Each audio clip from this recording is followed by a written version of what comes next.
हरिओम प्रिय दर्शकों, यदि आपकी मीन राशि या मीन लग्न है तो इस वीडियो को आपको ध्यान से देखना चाहिए, समझना चाहिए, क्योंकि अब जो ग्रह स्थिति का परिवर्तन होने जा रहा है उसके प्रभाव में कई सारे रहस्य जैसे छुपे हैं, उन्हें हमें समझना होगा। क्योंकि जब जब कोई भी ग्रह अपनी स्थिति में परिवर्तन करता है उसका प्रभाव भी हमारे जीवन में दिखता है, हमारे जीवन में भी परिवर्तन होता है। परिवर्तन कोई छोटा हो बड़ा हो वो अपना प्रभाव देता ही है।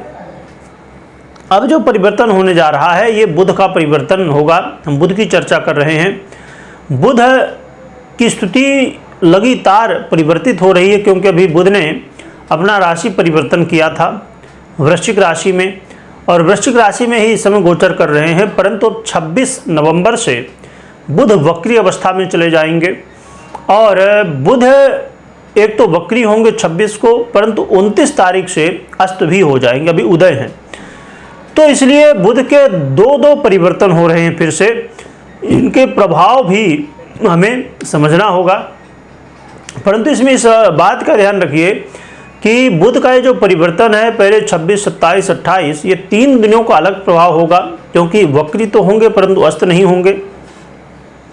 फिर जब 29 से अस्त हो जाएंगे तो उसके प्रभाव में बदलाव होगा, जो कि पहले से ही बुध सूर्य के साथ गोचर कर रहे हैं वृश्चिक में, और यहाँ पर राहु, शनि और देवगुरु बृहस्पति की दृष्टि है।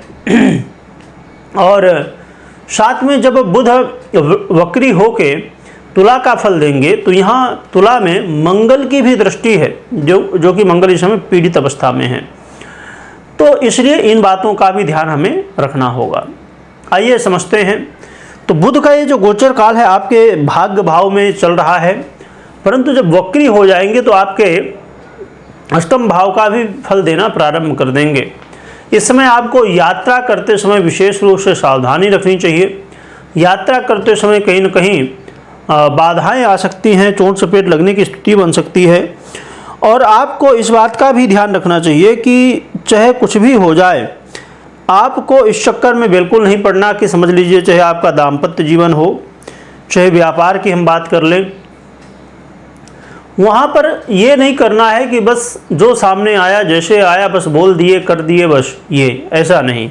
आपको थोड़ा सा धैर्य रखना है, धैर्य के साथ सोच समझ के कुछ बोलना है, क्योंकि संभवतः इस समय आपके व्यापार में भी कहीं न कहीं निगेटिव प्रभाव इस समय देखने को मिलेगा।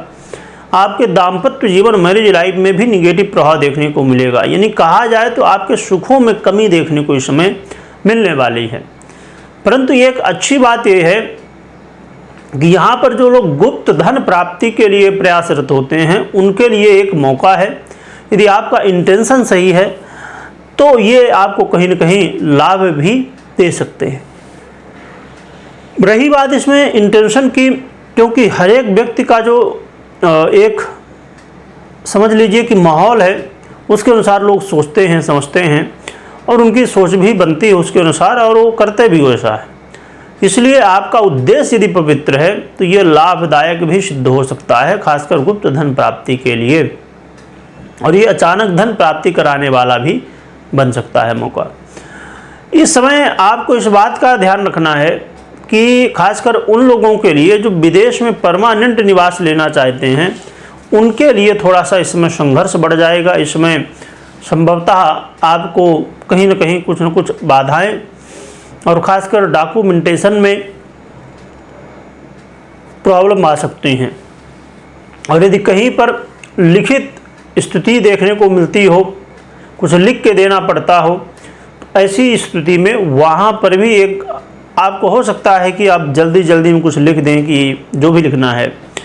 आप बहुत इंग्लिश में एक्सपर्ट हैं, सब कुछ है, पर संभवतः इस समय एक गलती हो जाएगी कि ये शब्द आपने गलत लिख दिया, उसकी वजह से प्रॉब्लम हो गई, या आपने कुछ ऐसा गलत बोल दिया, या सामने वाले से जहाँ भी आप वीज़ा है वहाँ का या जो भी चीज़ें हैं वहाँ से संबंधित, तो वहाँ पर आप चाहते हैं परमानेंट आपको एक जो है तो वहाँ का कहना चाहिए सदस्यता मिल जाती है उस देश की, तो वहाँ हो सकता है कि चाहे क्रोध की वजह से हो सकता है कि अन्य कारण हो सकते हैं, पर बाधाएं आने की संभावनाएं बढ़ सकती हैं इस समय। आपको इस बात का भी ध्यान रखना है कि जो लोग गुप्त रोगों से परेशान हैं उन्हें विशेष सावधान रहना, क्योंकि इसमें आपकी तकलीफ़ें बढ़ सकती हैं।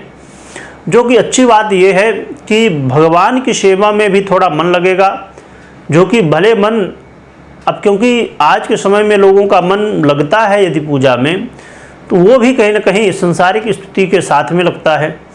तो उन स्थितियों में भी किसी भी तरह भगवान की सेवा हो जाए, मन लग जाए, तो ये बहुत अच्छी बात है। जो कि मन विचलित भी होगा, बीच बीच भागेगा भी, परंतु फिर भगवान के पास रिटर्न भी आएगा।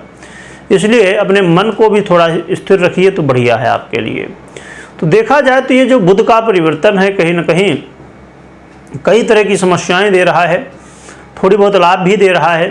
तो हमें इससे कैसे बचना है, कौन से उपाय करना चाहिए।